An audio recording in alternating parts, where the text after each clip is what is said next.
Bankruptcies. You have a client and you're saying, oh, well, I don't know if you qualify because you had a bankruptcy in the last 12 months. With good reestablished credit, bankruptcy is the next one. Bankruptcy is 1 year old. With good reestablished credit. 2 years. 1 or 2? 2? Jenny. Well, you can do it between 1 and 2 years. However, you've got to document like the best in other words, you have to document the circumstances of the decay. It's got to be documentable by a third-party source, not just like, oh, I lost my job. A heart attack is a great excuse. Yeah. Divorce is not an excuse. Yeah, divorce is not an excuse. But if they did have something that was unforeseeable, a life event that they couldn't really help, I have done them just over it. But I mean, that's an extreme circumstance. So the general guideline is 2. If two people have had a bankruptcy 2 years ago, and they haven't had any late since then, and 2 people make minimum wage, they can probably buy a $190,000 house. And only FHA will do that. They can get the down payment as a gift from a relative, and most of the banks and sellers right now will pay their closing costs, so they can almost get in with no money down. That's the beauty of FHA. They're very forgiving.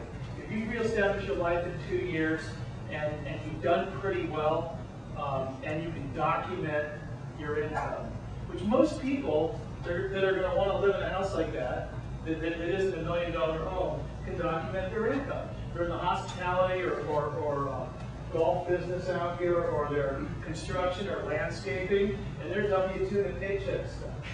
So it's pretty easy. In fact, what's really happened, a lot of people are starting to realize this. I think that's why a lot of you are here, is the FHA loan limit used to be $362,000, and the average house those people would live in was $500,000.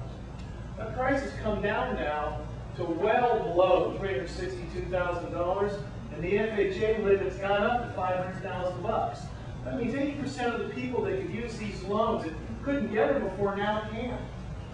Okay, and that's why it's such a big deal, and that's why 70% of the loans that we originated at Franklin Loan Center in the month of July were FHA loans, and it's just increasing and increasing and increasing. They're forgiving, okay? On a conventional loan, a regular Fannie Mae or Freddie Mac loan, the bankruptcy needs to be 4 years old, and they won't waiver on it, okay? It needs to be 2 years old on FHA. If you run what's called an automated underwriting system on conventional loans and you don't get an accept, you can't do the loan. If we do that on FHA, we can still do the loan if Ginny endorses it. Ginny can actually endorse a loan, even though the automated underwriting system says you can't do the loan. She can cite compensating factors and fund it. That's another thing. So it's super liberal. Thank you. So there you go. A little background on bankruptcies. The next one is alternative credit sources are allowed with FHA. Alternative credit is like utility bills. We can get a utility rating. Our favorite is cell phone bills. If they pay their cell phone every month for the last 12 months, we can get a credit rating that way. Bills, things like that that aren't reporting on the credit report. These are alternative lines of credit. Let's say Susie's 19. She has 1 year. She's had 1 year of credit. She has one credit card that her parents got for her when she was 17 to establish some credit. She only has one credit card, and her husband want to buy a house, but she doesn't have a lot of credit history. We need 3 trade lines. We can use her cell phone bill and the utilities on her rental right now to get her the other 2 sources that we need to get her for credit reporting. So that's alternative credit sources are there.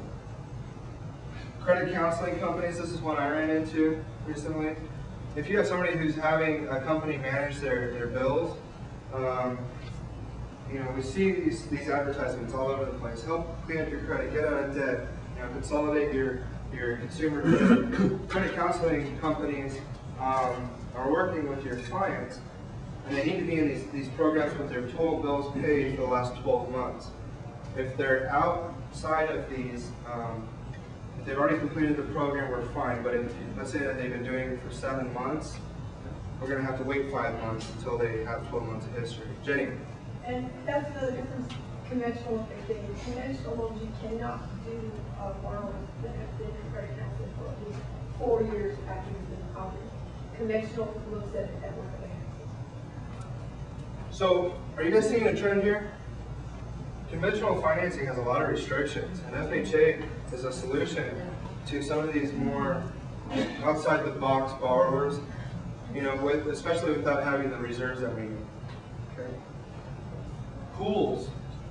How many of you are REO agents? Okay. Damien, what's going on with the pools right now? What's up with the pools on your properties? Well, we either drain them or maintain them depending on the condition when we first get them. Okay. So they're drained. Yes. There's no water in them. Okay. When my appraiser goes out there, we want to make sure that it's filled with water so it can hold water. Okay. Either water or dirt. I don't care how it gets filled in, but it's got to get filled in. Okay. It's got to hold water. So that's the next one. Pools must be filled in. It's an appraisal requirement. It's for health and safety. We want to make sure that the pools are functioning. Utilities. Damien, I'll pick on you real quick. Utilities. Are the utilities on in most of your properties? Yes. Yes, they are. Good. That's fantastic, because it is an appraisal requirement to check the AC, heat. We want to make sure that you know, the AC is blowing, the gas stoves and everything has to be able to turn on.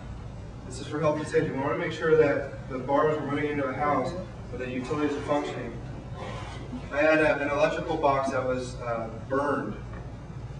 You know, the electrical box was burned. There's no electricity to the property, and you know, my appraiser's going to have to go out there, and he's obviously going to write it up and say, hey, this has to be replaced or fixed before we do anything with this property, before we can close. It's like a $4,000 replacement. Damien, is that about right? Yeah, that's the exact situation I had, and we were delayed almost a month between the electricians and the city inspectors and everything. Yeah. So we want to address these things right up front. I'm going to be going through a list of repairs. I've got